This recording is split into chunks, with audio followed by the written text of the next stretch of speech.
Pues muy buenos días, muchísimas gracias por acompañarnos, sobre todo para intentar abordar un debate que es cualquier cosa menos fácil, ¿no? Porque en la vivienda se mezcla todo, se mezcla lo económico, se mezcla lo social, se mezclan las expectativas, los valores, lo cultural de una sociedad, se mezclan las políticas públicas, el sector privado. Todos somos propietarios, todos somos inquilinos, las contradicciones van surgiendo continuamente y, por lo tanto, urge que abordemos este debate ahora que ha entrado con mucha fuerza de nuevo en la conversación pública y que lo hagamos desde los límites, desde los parámetros de sostenibilidad. Digo que ha entrado de nuevo porque es muy curioso, es una de las cosas más alucinantes con las que me he encontrado yo en los últimos tiempos, es analizar cómo el tema de la vivienda entra y sale de las preocupaciones de la ciudadanía, ¿no? Es curiosísimo. Entonces, crisis del 2008, todo lo que tiene que ver con el momento, ¿no? De desahucios, crisis de hipotecas, etcétera, etcétera, la preocupación se dispara, unos años después la preocupación desaparece. Es como si no hubiera pasado nada, ¿no? Ahora, de un tiempo a esta parte, de un año aproximadamente a esta parte, ha vuelto a emerger tanto en los estudios del CIS como en otros estudios de otro tipo de empresas demoscópicas que efectivamente constatan que ha vuelto a plantearse como una preocupación fundamental. Y bueno, pues llevamos unos meses donde probablemente, si hablamos de políticas públicas, la política pública estrella es la que tiene que ver con la vivienda, ¿no? Yo creo, vamos a empezar por ahí, si os parece, yo creo que a todos, ¿no? Cuando empezamos a hablar de vivienda, de crisis de vivienda, de todo este tema, y como por aquí somos jóvenes, pero tampoco del todo, tampoco demasiado, todos tenemos en la retina la crisis del 2008, la crisis de las hipotecas, ¿no? Lo que eso supuso en el mundo de la financiación, en el mundo financiero y en el mundo de la construcción. Y la primera pregunta que una se hace siempre es, vale, bien, tenemos un problemón con la vivienda, ¿se soluciona construyendo más? Yo creo que ese es el gran elefante blanco en la habitación, por donde deberían empezar los debates. ¿Cómo lo ves? Pues además me alegro mucho, Cristina, de que hagas esta revisión sobre el problema de la vivienda, porque parece que nos sorprendemos constantemente del problema de la vivienda como si fuera algo que aparece en un momento dado y que es algo nuevo, ¿no? Cuando el problema de la vivienda ha sido algo estructural y que ha estructurado las diferentes crisis de vivienda que hemos tenido y las crisis económicas que hemos tenido en nuestro país, ¿no? Desde previamente al 2006, 2012, la burbuja del 2008, la irrupción de pues la crisis de los alquileres en 2015, la crisis de la inflación también vinculada con el aumento de las hipotecas, ¿no? Es decir, el problema de la vivienda ha sido, podemos decir que es claramente un problema endémico de España, es un problema de carácter estructural que está muy ligado al tipo de políticas que hemos desarrollado, ¿no? Me alegra de que hables precisamente de la crisis de 2008, porque al final cuando hablamos de nueva construcción o de nueva promoción de vivienda es algo que sí que efectivamente tenemos que pensar y que tenemos que hacer y que tenemos que repensar en las políticas públicas, pensando sobre todo desde la perspectiva de la nueva planificación de vivienda, pero no podemos volver a las prácticas que teníamos previamente a la burbuja inmobiliaria. Creo que ahora mismo tenemos una serie de problemas y que parte de los problemas que tenemos en la actualidad y que venimos viendo desde 2008 tiene que ver con pues cómo afrontamos el problema de la vivienda o la satisfacción de las necesidades residenciales o unas políticas de vivienda que estaban muy focalizadas en unas dinámicas pues claramente especulativas, orientadas al acceso a la propiedad, etcétera, etcétera, ¿no? Y esa sería una respuesta muy similar o muy parecida a la previa 2008, ¿no? Creo que la primera reflexión que tenemos que hacer es quizás tenemos que construir más, quizás en determinados casos, en determinados momentos, en determinados lugares, ¿no? En función también de la planificación de necesidades presentes y futuras, pero también tenemos que ver qué herramientas tenemos que desplazar y qué herramientas podemos desarrollar más allá de la nueva promoción, ¿no? Que pueden ser vinculadas con rehabilitación, con salvaguardas sociales para generar vivienda asequible, puede ser con promoción de fiscalidad que priorice los usos prosociales de la vivienda y penalice los usos antisociales también, porque el problema de la vivienda también se debe a una serie de elementos vinculados con criterios de globalización, como puede ser la altísima turistificación de las ciudades, que es algo que sí que tenemos que tener en cuenta.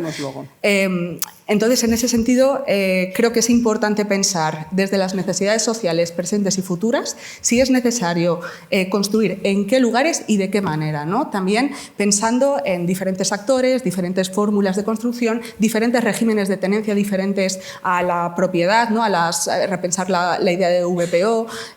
Hay muchos elementos que hacen que la respuesta no sea tan fácil sobre si tenemos que construir más o no. Claramente, desde mi punto de vista, lo que no deberíamos hacer es volver a las lógicas pre-2008. Vale, pero tu respuesta en breve sería depende. Depende. Vale. ¿Silvia? Yo creo que hay que construir más, pero no es la única medida que hay que adoptar. Efectivamente, yo creo que nos tenemos que replantear el modelo y, de hecho, el sector está en ello. Están metiendo, por ejemplo, muchas medidas de industrialización, hay una serie de modificaciones legislativas de las que luego hablaremos un poquito con más detalle, pero yo creo que el diagnóstico es claro y que hay un número de creación de nuevas viviendas que requieren viviendas que a día de hoy no existen, ¿no? Con lo cual hay que pasar por la construcción, pero también por la rehabilitación del parque de vivienda existente, que en muchísimos casos está obsoleto. Y claro, el tema es que también hay que fijarse en que a día de hoy, y estos son datos de Provivienda, el parque del sector público en España es del 2,5%, frente a la media europea del 9,8%. Y sí que es cierto que en los años 90, en los años 80, incluso 70 y 60, se construía muchísima más vivienda pública y vivienda asequible. Y a raíz de la crisis del año 2008, eso se dejó de hacer. Las administraciones públicas han invertido muy poco en creación de nueva vivienda. Entonces, claro, ahora el problema con el que nos encontramos es que como la vivienda no es algo que puedas construir de hoy a mañana, sino que requiere unos plazos bastante dilatados de obtención de las licencias, transformación del suelo, que es otro de los problemas que tenemos, y construcción, que tarda 2 o 3 años. Lo que han hecho el Estado y algunas comunidades autónomas es trasladar al sector privado un problema que ellos no han sido capaces de resolver a través, por ejemplo, de la ley de la vivienda. Entonces, el problema de la ley de la vivienda es que precisamente, desde mi punto de vista, ha conseguido el efecto contrario al que perseguía. Y es que con la limitación de rentas se han retirado del mercado muchísimas viviendas en alquiler. Y eso ha provocado que haya muchísima menos oferta y ha provocado que se disparen los precios, ¿no? Entonces, yo creo que hay que repensarlo, pero hay que pensar muy bien qué medidas se adoptan antes de adoptarlas, precisamente por ese efecto boomerang que están demostrando alguna de ellas. Pero una pregunta, que tú conoces bien el tema. En el caso de Cataluña estamos viendo que efectivamente se han retirado, donde se ha aplicado, ¿no?, el tope de los alquileres, se han retirado muchas viviendas del mercado, pero también bajan los precios, a priori. No, han subido. En Cataluña, por los datos que yo tengo... En las zonas donde se ha acotado donde se ha parado el límite del alquiler, donde se ha puesto un tope al precio del alquiler, digo porque creo que todavía estamos en un momento confuso que no sé si sabemos muy bien cómo funcionan las políticas. Claro, el tema es que efectivamente, como se ha puesto un tope al incremento de precios, eso ha conseguido moderarlo, pero detrás está el hecho de que se han retirado muchísimas viviendas del mercado. Y es que además el problema es que, claro, los arrendadores, porque no nos olvidemos que el 90 y pico % del parque de vivienda está en manos de propietarios privados que dedican sus ingresos a invertirlos, a ahorrar invirtiendo en vivienda, no los fondos buitres, que realmente, bueno, que se les llama buitres, porque realmente las viviendas que tienen son comparativamente, porcentualmente, muy pocas. Como decía, el problema que ha habido es que, claro, el arrendador, a la hora de plantearse a quién alquila, precisamente deja fuera a los que menos recursos tienen. Porque otra de las medidas que se ha adoptado es el impedimento de lanzamiento de arrendatarios que no pagan. Entonces, claro, ante ese riesgo, el arrendador lo que dice es: pues voy a alquilar a quien me da muchísima garantía de que me va a poder pagar, le voy a exigir las garantías que me permite la ley de arrendamientos urbanos actual, pero me voy a asegurar de que tenga una nómina muy alta que le permita pagarme. Entonces, eso al final lo que hace es precisamente dejar fuera al sector que más lo necesita. Pedro, que te veía que querías. Sí, bueno, primero me meto justo en este detalle de la bajada de precios. Hay un estudio de Sadek-Pol que me parece muy interesante, porque la bajada de precios sí que existe, ¿no?, en media, ¿no?, un 5%. Y lo que hace es hacerlo granular por tipos de viviendas, ¿no? Tipos de viviendas, vamos a decir, de precios más baratos a más caros, ¿no? Y es muy interesante hacerlo granular porque entonces ves dónde ha bajado la oferta y dónde han aumentado los precios y qué ha ocurrido, ¿no? Y la cuestión es que sí que bajan los precios altos, pero los precios bajos suben. Entonces, y esto es importante hacerlo granular, porque entonces ¿a quién estás beneficiando con esa política, ¿no? Porque tú realmente a los que quieres beneficiar con esa política es a los que tienen menos recursos. Pero al estar poniendo un precio de referencia, los pisos baratos, los precios están subiendo y estás perjudicando a nosotros, aunque el precio medio sí que esté bajando de ese 5% que se está diciendo más o menos, ¿no? Entonces, por eso es importante para mí Bueno, ya responderé a la pregunta, ¿es condición necesaria pero no suficiente? Construir más. Y la cuestión es que lo que tenemos que ver es, cuando hagamos estas políticas, ya que nos hemos metido ahí, para mí es, cuando decidimos que tenemos economías con mercado, y yo creo que ya hemos decidido que queremos tener economías con mercado, ¿no? Por varias cuestiones, una cuestión de libertad y una cuestión de eficiencia. La eficiencia se basa mucho en las señales de precios. Entonces, si vas a tocar los precios, tienes que pensar muy bien qué vas a hacer, ¿no? Entonces, yo en principio tengo, como siempre digo, ¿seguro que tenemos que tocar precios o realmente lo que tenemos que hacer es ayudar, y tiene que ver con la transición justa, a las personas que realmente lo necesitan? Porque realmente queremos que haya inversión. Hemos hablado de 800.000 millones, necesitamos inversión. Y si tocamos precios, igual no tenemos inversión.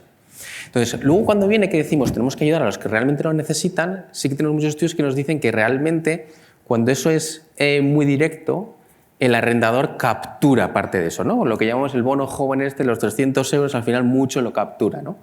Entonces, ¿qué otros mecanismos podemos tener, ¿no? Pues está el ingreso mínimo vital, porque para el arrendador es menos transparente, ¿no? Por ejemplo, puedes ampliar el ingreso mínimo vital, ¿no? Sería una cuestión. Otro puede ser los complementos salariales, ¿no? Entonces, yo creo que lo que digo es, nos hace falta más vivienda. Para que haya más vivienda necesitamos que haya inversión. Para que haya inversión tiene que haber rentabilidad. Y luego tenemos que ver cómo podemos ayudar a los que hay que ayudar y que no sea de una manera que al final eso lo capture el arrendador, ¿no? No sé si me estoy explicando. Perfectamente.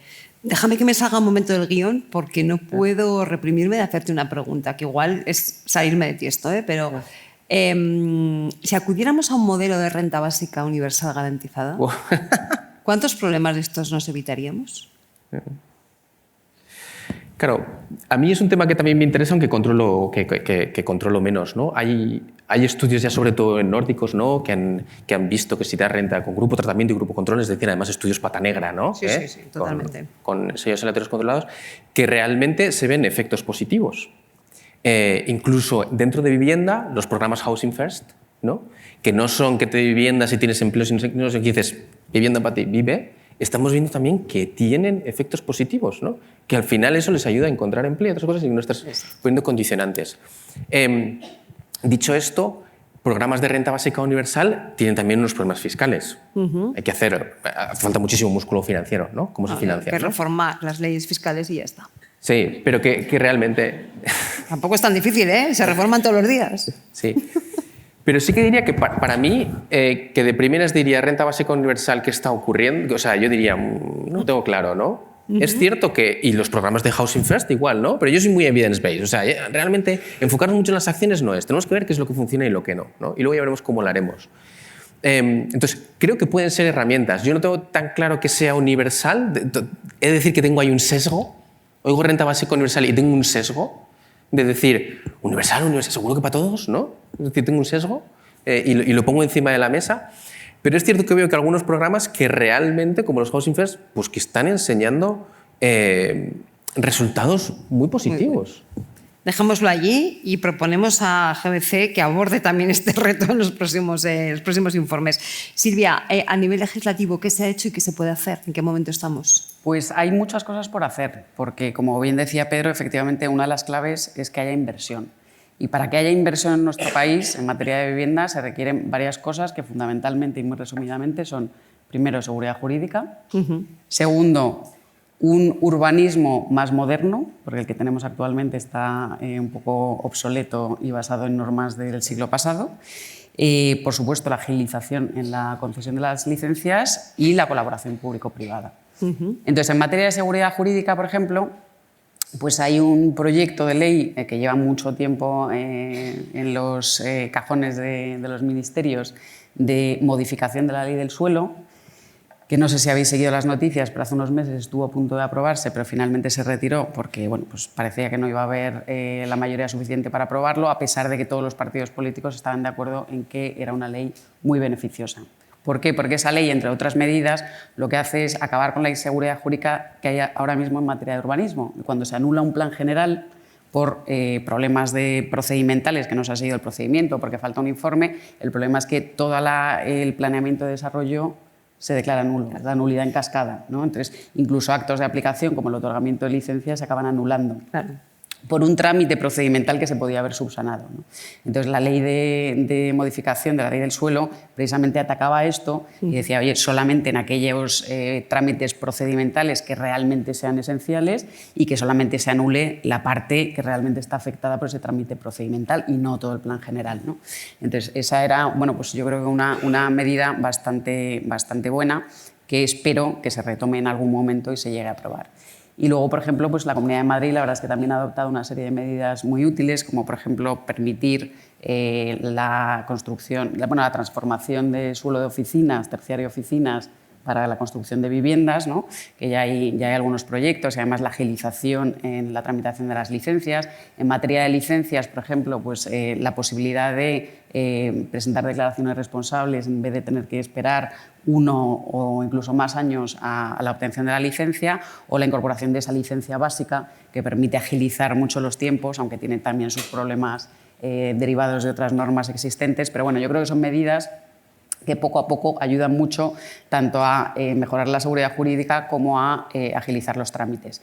Y pues una de las cosas que también, desde mi punto de vista, hay que mejorar pues es evitar esos cambios legislativos que provocan inseguridad jurídica en los inversores que están invirtiendo mucho en vivienda, incluso en vivienda asequible en España, como por ejemplo la modificación del régimen fiscal de la SEDAF, que son empresas que se dedican precisamente al arrendamiento de las viviendas, o lo que hace poco ha estado a punto de aprobarse, que afortunadamente no se ha aprobado, que es la modificación del régimen fiscal de las OCIMIs. Pues al final hay mucho inversor internacional que está invirtiendo en vivienda a través de las OCIMIs por los beneficios fiscales que tienen, que son beneficios fiscales en sede de la sociedad, que luego la acción está tributa, pero bueno, y eso les asusta, claro, y les rehuye, dicen, oye, ¿cómo es posible que me cambien las normas de juego a mitad del partido, ¿no? Entonces, todo eso hay que evitarlo. Y desde Provivienda, Andrea, hacéis énfasis también en otro tipo de acceso a la vivienda, ¿no? ¿Cuáles pensáis que son, para garantizar una vivienda asequible, que es la palabra clave en estos momentos, cuáles pensáis que son otras vías que habría que potenciar también? Pues desde nuestra perspectiva tenemos 2 modelos que estamos ahora mismo promoviendo. Un modelo más relacionado con bolsas de vivienda en alquiler asequibles, un modelo de intermediación en alquiler que resulta muy interesante porque no olvidemos que actualmente los problemas de vivienda sobre todo se están concentrando en el mercado del alquiler. Aproximadamente 4 de cada 10 hogares están en situación de pobreza por el pago del alquiler y de hecho 250.000 hogares llegan a empobrecerse tras el pago de la vivienda, 250.000 hogares de clase media, ¿no? Es decir, el problema de la vivienda y en concreto el problema del alquiler, bueno, pues genera mucha pobreza y mucha situación de exclusión residencial también en las clases medias. Es un problema que ya afecta a más gente, ¿no? Entonces, en ese sentido, por ejemplo, las bolsas de mediación en alquiler asequible son una buena solución, es una herramienta que permite generar, alquilar vivienda, generar seguridad jurídica también a las personas propietarias. ¿Públicas? Pueden ser bolsas públicas, pero también pueden ser bolsas privadas, ¿no? Hay ejemplos muy interesantes en Navarra, en Euskadi, en Cataluña también, en Barcelona. En el caso de las bolsas públicas pueden ser interesantes porque permiten bajar un 20 o un 30% los precios de mercado, previenen también situaciones de discriminación, dan seguridad jurídica, acompañamiento social, seguro de caución, etcétera, etcétera, a las personas propietarias, se bajan los precios de alquiler y además permite vehicular pues determinadas ayudas. Por ejemplo, hablábamos de la sostenibilidad ambiental, del tema de la rehabilitación. Estas bolsas sí que permitirían generar, por ejemplo, las ayudas a la rehabilitación o avales a la rehabilitación como un aval a la vivienda y como un incentivo también para el propietario para que alquile la vivienda y que no genere efectos indeseables como la gentrificación verde, ¿no? Es un modelo bastante interesante que a nivel público funciona y a nivel privado lo que desarrollamos en Provivienda la verdad es que es súper interesante. Hicimos una evaluación ROI y lo que vimos es que por cada euro invertido en este tipo de proyectos, en el modelo de Provivienda, que afecta tanto desde personas jóvenes que no les quieren alquilar porque tienen prejuicios hasta personas en situación de sin hogar, por ejemplo. Tenemos algunas personas alojadas en situación de sin hogar alquilando ellos la propia vivienda, pues por cada euro invertido teníamos 1,35 € de retorno social, ¿no? Y bueno, un 70% de las personas inquilinas manifestaban que enfermaban menos, las personas propietarias el 95% decían sentirse más tranquilas y valoraban muy positivamente positivamente colaborar con una organización social, ¿no? Ese es un modelo que nos parece interesante y además está altamente probado y debería generalizarse como política pública que podría solucionar cuestiones muy concretas del alquiler y cuestiones relacionadas también con la rehabilitación, la promoción de la rehabilitación energética del parque de vivienda en alquiler, que sabemos que es el que más complicado resulta rehabilitar, ¿vale? Esa es una propuesta, y luego hay otra propuesta que estamos potenciando y que hemos mirado a Europa y vemos cuáles son los actores que operan ahí. Vemos que las entidades sin ánimo de lucro o de lucro limitado, las Housing Association, son unas organizaciones que realmente pueden ser un modelo muy interesante que podría incorporarse también en España, ¿no? Hay diferentes modelos. Está un modelo más liberal en Reino Unido, modelos más socialdemócratas como en Países Bajos, Alemania, etc. Y son entidades sin ánimo de lucro que rehabilitan, promueven, gestionan vivienda y gestionan también todo el ciclo vital de la vivienda, que lo que hacen es, pues con ayuda de la administración pública, con una serie de incentivos, pero también con un férreo control sobre la propia estructura societaria, generan un parque de vivienda que realmente sí que permite generar como contrapesos directamente al mercado de vivienda, ¿no? De hecho, hay un estudio en Países Bajos que dice que si aumenta un 10% el número de Housing Association que operan en el país, vemos como el precio del alquiler baja un 5%, ¿no? Existe una cierta correlación en este sentido. Hay otros estudios de Deloitte en Canadá que también valoran positivamente este tipo de modelo en el PIB, por ejemplo, ¿no? Entonces sería muy interesante incorporarlo a nuestro país también. En Provivienda lo estamos haciendo. Llevamos muchos años hablando de colaboración público-privada y no conseguimos que se incorpore la noción de colaboración público-privada social. Total. Cuando Totalmente. efectivamente, en algunos casos, y el de la vivienda es uno de ellos, es un cambio que suele dar resultados positivos.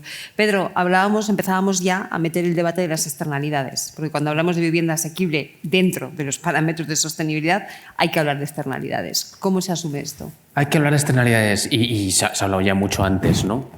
En externalidades, cuando hablamos de externalidades, ahora casi siempre estamos hablando de cambio climático, aunque vosotros ya habéis introducido, ¿no?, economía circular. Residuos es una parte muy importante, el 30% de los residuos en España es de la construcción. Luego tenemos agua, que evidentemente es agricultura, pero el agua muy vinculada al cemento y muy vinculada al uso de las viviendas también es relevante. Y tenemos biodiversidad, que está muy centrado en el uso del suelo, que aún así también es agricultura y ganadería la parte más importante, ¿no?, pero que se encuentra ahí, ¿no? Y aquí hay dos cuestiones. Lo que más está trabajando es cambio climático, y ejemplifico ahí, ¿no? ¿Qué tenemos ahí? Tenemos fase de operaciones, hablado también de ciclo de vida, y tenemos fase de los materiales y la construcción. La fase de operaciones yo diría que está abordada en la nueva construcción. Es decir, lo que estamos construyendo ya es eficiente, casi siempre además ya se están poniendo bombas de aerotermia, aunque no la pida la gente, ¿no? Digamos que ese lo tenemos abordado, ¿no? En las que son viejas, bueno, pues tenemos esta nueva directiva, habrá que ver cómo se transpone y qué es lo que ocurre. Yo creo que empieza a pillar el tiro, pero habrá que ver qué sucede, porque estamos hablando de muchas viviendas, estamos hablando de que hay que reformar un montón de cosas, cambiar calderas. De todas formas, sí que es cierto que si no haces la envolvente, que ya sé que me vais a crujir todos, ¿no? Pero si te vas directo a cambiar las calderas, electrificas y descarbonizas el sector eléctrico, estás haciendo mucho. Aunque es cierto que tenemos que hacer eficiencia energética. Y eso es más fácil, ¿no? Entonces se podría abordar. Pero tenemos el problema del carbono embebido, que llamamos los técnicos, que es la construcción y los materiales. Y ahí los materiales son más caros, pero tenemos que hacer la transición. ¿Qué estamos haciendo, por ejemplo, en Zubi Group con Budea y Zubicities? Meter mucho en industrialización. Porque cuando metes en industrialización, haces un Lego y puedes reducir costes por otro lado. De todas formas, aún así, nuestros estudios nos sale que tienes un sobrecoste de un 1%. Un 1. Sí, reduciendo plazos y tal, ¿no? Que ya es poco y que en principio al consumidor medio se lo puedes trasladar porque es de madera y tal. Pero claro, si estamos hablando de vivienda asequible, tenemos otros, ¿no? Entonces, ¿quién paga? Yo creo que aquí hay una cosa que es muy clave que todavía no está haciendo bien la administración pública, que es tenemos que identificar de manera automática qué personas están en situación de vulnerabilidad. No nos puede ocurrir como con el ingreso mínimo vital, que haces una política que a primeras vistas está bien hecha, pero que todavía no hemos implementado del todo. Entonces, tenemos que ser capaces de decir, aquí hay unos sobrecostes. Las señales de precios yo creo que tienen que estar. De hecho, tenemos que meterles unas nuevas, tenemos que meter el mercado regulado de emisiones, lo estamos ampliando para que realmente estén en señales de precios e invirtamos. Eso mete un sobrecoste. Entonces, lo que tenemos que hacer luego es identificar muy rápido desde la administración quién necesita ayuda para ayudar a ese directamente y de tal manera que no capture el arrendador, como decía antes, ¿no? Eso es un poco como yo veo. O sea, mercado regulado de emisiones, mete sobrecoste, lo vamos a tener sobre todo en carbono embebido, el resto lo tenemos enfilado y tenemos que ayudar a las personas que realmente no pueden llegar ahí, ¿no? Hay que identificarlas muy rápido con la administración. Tiene que tener esos datos para implementarlo, pero en días, ¿no? Me estoy conteniendo, ¿eh? Me estoy conteniendo porque entonces digo, y si metemos en la ecuación los gastos administrativos y los gastos de gestión, volvemos a la renta básica. Ahí lo dejo. Ahí lo dejo. ¿Cómo lo ves? En materia de colaboración público-privada sí que está habiendo avances. Que yo creo que son bastante esperanzadores. Por ejemplo, el Plan VIVE de la Comunidad de Madrid, al final es uno de los ejemplos de colaboración público-privada en el que en suelo público se ha otorgado una concesión para que el sector privado promueva y luego venda un fondo que va a explotar en régimen de alquiler asequible una serie de viviendas, ¿no? Entonces, bueno, pues yo creo que esa es una de las medidas que debería generalizarse para permitir que, si el sector público no tiene esos recursos para promover, pues los traslade al sector privado, ¿no? De todas formas, vuelvo a la primera pregunta que hacías sobre construir es la solución. Uno de los problemas que tenemos a día de hoy es si quisiéramos construir toda la vivienda que hace falta, no seríamos capaces, porque no tenemos el tejido para poder afrontarlo. Y además, en el sector de la construcción, uno de los problemas que hay es que cada vez hay menos mano de obra. La gente no se quiere dedicar al sector de la construcción. Entonces, precisamente por eso se está avanzando bastante en temas de industrialización para poder construir en fábrica, que además está dando la oportunidad a las mujeres, que siempre han estado excluidas del sector de la construcción, incorporarse, porque en las fábricas pues, hacen una labor excelente. Y bueno, pero hay barreras, como por ejemplo las barreras legislativas, porque uno de los problemas que se encuentran los promotores es que por la normativa actual de tasaciones no se permite a los bancos financiar o pagar certificaciones de elementos que todavía no se han incorporado a la obra, ¿no? Con lo cual, bueno, pues se está trabajando en intentar darle una solución, pero a día de hoy el problema que hay es que si no tienes esa financiación, pues el promotor es el que tiene que adelantar los recursos para ello, ¿no? Pero bueno, que poco a poco se están adoptando medidas. Luego, por ejemplo, también una de las cosas en las que está trabajando el sector es en intentar reducir de alguna forma los estándares, por ejemplo, de aparcamiento, que encarece mucho en una construcción el tener que construir 2 plazas de garaje porque la normativa te obliga a tener 2 plazas de garaje por vivienda, pues intentar reducirlo, sobre todo cuando cada vez se está trabajando más por la movilidad, cada vez la gente tiene menos coches en propiedad, con lo cual no tiene sentido obligar a una dotación de 2 plazas. Entonces eso, por ejemplo, la Comunidad de Madrid sí que ha adoptado recientemente una norma para reducir esos estándares y bueno, pues son medidas que poco a poco ayudan a que no se encarezca tanto la construcción de nuevas viviendas. O sea, que tú ves que por ahí se va avanzando, ¿no? Sí. En esa línea de ir incorporando. Desde Provivienda, ¿cómo lo valoráis? Pues vemos luces y sombras en algún caso, ¿no? Porque sí que es cierto que nos parecería que sería más interesante, o sea, por supuesto que haya espacio para todos los actores y de hecho la necesidad es tal que necesitan incorporarse muchísimos actores al juego, pero sí que es cierto que hay pocas desde las administraciones públicas, o lo estamos viendo desde las diferentes políticas públicas, sí que es cierto que hay poco o tímidos avances con respecto a la colaboración público-social, ¿no? Todo lo que tiene que ver con la incorporación creemos que es importante porque es que mirando a lo que vemos en otros países, o sea, es un actor que claramente satisface las necesidades de vivienda social y asequible tanto de las personas en situación de mayor vulnerabilidad, el modelo anglosajón, como de todas las clases, o sea, sistemas unitarios más vinculados con el modelo holandés o el modelo alemán, ¿no? Si pensamos en Viena, que parece que es la utopía en el ámbito de vivienda, ¿no? Pensamos en esa maravilla en el que prácticamente los precios, bueno, pues están los precios de alquiler, en un 80% son alquileres, son personas que viven en alquiler, además es alquiler de carácter indefinido. Estamos viendo también que los precios están muy por debajo de los precios de Madrid y de Barcelona y que los salarios, bueno, pues sabemos cuál es el salario medio de Viena, que está muy por encima, ¿no? de Madrid y Barcelona. Pero en Viena lo que vemos es que en un en un 40% el parque de vivienda lo tienen las entidades públicas, es vivienda pública, es alquiler público-social, y en el caso del 35%, en torno a 200.000 unidades, está en posesión de entidades sin ánimo de lucro o de lucro limitado. En este caso son o ONGs, asociaciones, fundaciones o cooperativas, ¿no? Y aquí es interesante esto porque al final es un sistema muy resiliente frente a las dinámicas especulativas y también que puede resistir y puede hacer resistir también a los sistemas democráticos frente a los diferentes malestares sociales que vemos, ¿no? Porque sí que vemos que ahora mismo el problema de la vivienda no es solo un problema material, es un problema de malestar social.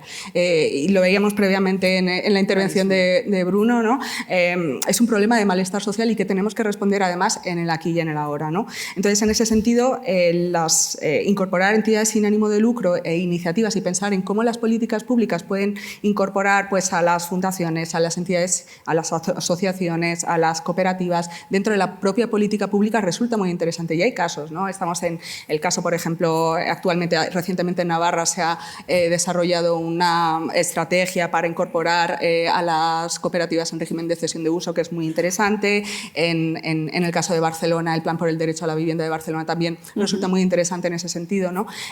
Pero bueno, yo creo que hay oportunidades. Se ha hablado, por ejemplo, de la nueva creación de la empresa pública de vivienda, ¿no? Es el gran, la gran noticia política y creo que es un momento muy interesante para que si se habla de colaborar en esta empresa pública con diferentes servicers, no sean los grandes servicers que vemos que han actuado, que han colaborado, por ejemplo, con la Sareb, que al final son grandes y son pocas, sino que sí que sería interesante ver cómo se pueden incorporar en la colaboración también en esta empresa pública con diferentes entidades sin ánimo de lucro y con diferentes iniciativas que realmente podrían aportar y hacer las cosas también de forma diferente, porque creo que hay espacio para todas y que hay muchas necesidades que cubrir.